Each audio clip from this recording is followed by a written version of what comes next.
What's the weirdest sleepover party you went to as a child? I'll start. When I was in 2nd grade, there were 2 twin girls who were kind of weird and unpopular, but they had a sleepover birthday party and all the girls in my class ended up going. It was way out in the woods in a rundown, creepy house. The entire place smelled funny, which I now recognize was the smell of pot. The twins' mother was 24 years old and I'm pretty sure she wasn't sober at all for her daughter's party. We were told to stay in the back of the house, which was even more dilapidated than the front. We did normal sleepover things, I suppose. I distinctly remember learning at that party what popping your cherry meant, and one of the older girls wanted to try to do it with a nail. The icing on the cake came around 3 a.m. when the mother was dragged out of the house by a group of men. When my mum picked me up in the morning, we had been alone and unsupervised for some time. The twins lived with their grandmother for the rest of the year and I never found out what happened to their mum. So, Reddit, what's the most fucked up thing that's happened to you at a party? Was in the 5th grade. My friend invited me and others in our neighborhood over for a sleepover. Played truth or dare later that night. I dared someone to hold my friend's dick for 5 seconds. 3 seconds into it my friend started peeing and it got all over his hand and clothes lol. Oh my god. Well, what did you expect? An erection. Username, relevant. Way to spot the opportunity. A friend's mum gave us all what we found out was Ambien at her sleepover on New Year's. We slept for about 13 hours, blacking out at 8 p.m. Turns out she was bitter about having to look after all of us on New Year's and wanted us to shut the fuck up and go to bed. I seriously want to know what all the other parents did about that, along with how your relationship with that friend went afterwards. For real, WTF. That is not okay. I want to know what age this happened at as well. I second this. We were about 8 or 9, the rest of our parents found out about a week later when most of us had told them about how we'd slept more than we ever had over New Year's Eve and were mad we couldn't stay up till midnight to bang pots and pans, /scream/beat wats. Weird thing is, while some parents were more shocked and mad than others, most of them found it darkly hilarious and sympathized with the mom. After all, they were all able to go out because someone was watching us, and when we got together we were aggravating little pocket pussies back then. Water under the bridge, no harm done. I'm still good friends with the girl who hosted and with her mum as well. While it can be construed as really fucked up what she did, we just laugh about it. Even a few weeks after it happened all our parents would joke if we were acting up it would be time for another Ambien sleepover. In the 7th or 8th grade, a girl had a birthday party and invited about 30 people. It was a costume party, and her parents had a costume shop. We all had to get costumes from her parents' shop, which were about $50 each. Might as well have been $1,000 for me at the time. I scraped together enough, and rented a Cowardly Lion costume. The birthday girl was Dorothy, and her best friends were the Lion, Scarecrow, Tin Man and Toto. I had a massive allergic reaction to the disgusting costume, and had to take it off after 20 minutes. No refund. Basically, this kid had a party to save her parents' failing business by fleecing 14-year-olds. Man, that's low.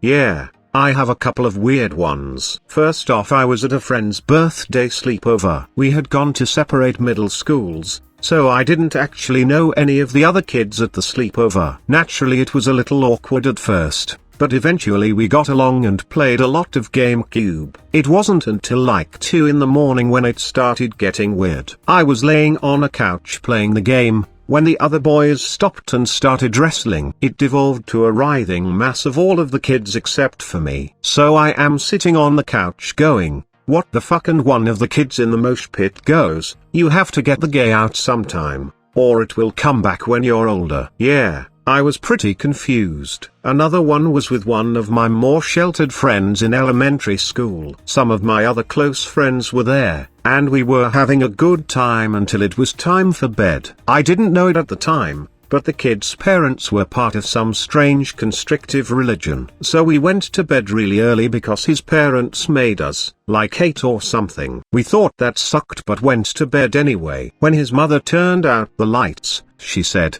"No talking." Naturally we said fuck that and talked anyway. Evidently his mother heard us talking, because she came into the room, laid down on the bed and stayed the whole night. So we could not talk. Fucking weirdos. Last time we went over there, I was about 9 when half a dozen of us were having a sleepover for a friend's birthday. We were left outside in the sleep out completely unsupervised. About 1 AM we ran out of soft drinks, and we collectively decided that we needed to go to the 24 hours gas station about 3 blocks away to buy more. Now, being the genius that we were, we realized that a group of young boys walking around in the middle of the night might attract attention from the police or concerned citizens. So the only sensible solution was to make it to the gas station without anyone seeing us. So we all dressed in black like ninjas, painted our faces, and traveled 3 blocks by jumping fences, running through gardens, climbing over roofs etc. at 2 AM, until we made it to the gas station. Then we all strolled in casually, half a dozen 9-year-old ninjas, covered in mud and blood, bought a can of soft drink each, and went fuck that shit, and walked home along the main road. That's pretty awesome actually. We did sleeping bag races with 2 people per bag. The girl in my bag peed all over me and then cried the rest of the night. Peeing makes every story funny. Bees too. Peeing and bees are like comedy gold. Liquid comedy gold. And also honey.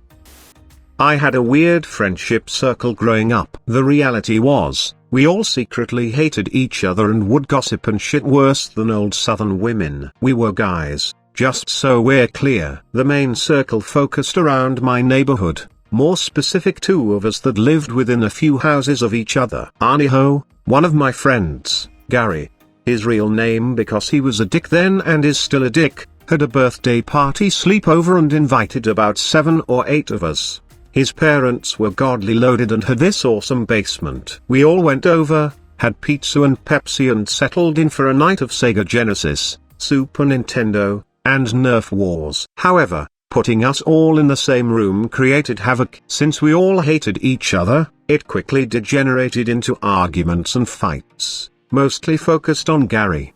By midnight, it was essentially Gary throwing shit at the rest of us and us throwing it at him, or each other. By 1 or 2 AM, most of us had black eyes, bloody noses, and were crying and sobbing from a combination of pain and 8-year-old emotions. I remember at one point, Gary had wrapped Preston, real name, don't give a shit, up in a sleeping bag and was literally about to roll his dumb ass down a flight of stairs. We were at the bottom of the stairs and started throwing sporting equipment at Gary and Preston. Gary literally goes "fuck you fuckers," and kicks the probably unconscious Preston down the stairs like he's quelling a slave revolt or something. Another one of us, Jeff, flips a shit and bolts up the stairs, stepping on Preston, and punches Gary in the stomach. Gary starts puking and this in turn causes us to start puking. Everyone but Preston, who probably has brain damage, is puking, crying, and bleeding. Preston finally gets out and has bruises all over his body from the stairs and Gary and he just fucking leaves. 8 years old and just walks the fuck out and goes home. Jeff and I got in a fight at some point too. Eventually, we all succumbed to sleep and passed out in varying states of health. The next morning, we take showers and then beat the shit out of Gary before we left. On Monday at school, no one says a damn word and we stop being friends. Fuck Gary, Preston, Jeff, Alton, the kid with the braces. Who the fuck puts braces on an 8-year-old? And the other stupid twats. P.S. Gary's parents were bad parents. That's why their basement became a very macabre prepubescent fight club. What the fuck? Where were his parents during all of this? I second this question. Inquiring minds want to know. We all came from white-bread American families. Gary's family was the family that made the rest of us look like bitches though. His dad was an attorney for railroad and his mom was a fitness instructor, personal trainer. In hindsight, His mom was fucking hot ... but that's neither here nor there. The reality of the whole situation is that Gary and his younger brother were raised by a nanny named Stella who did an overall good job on his brother, but apparently missed a few beats on Gary. Around the time Gary was 6, his parents fired Stella and took over ...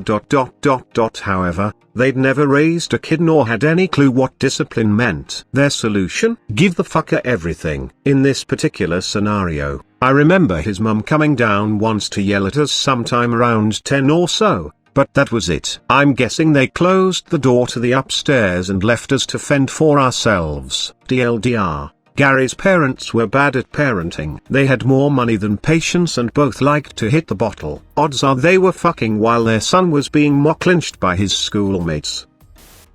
Similar, the one sleepover I went to as a kid ended in police coming to the house. We were playing a game called Lights Out, where you turn off the lights and beat the shit out of each other.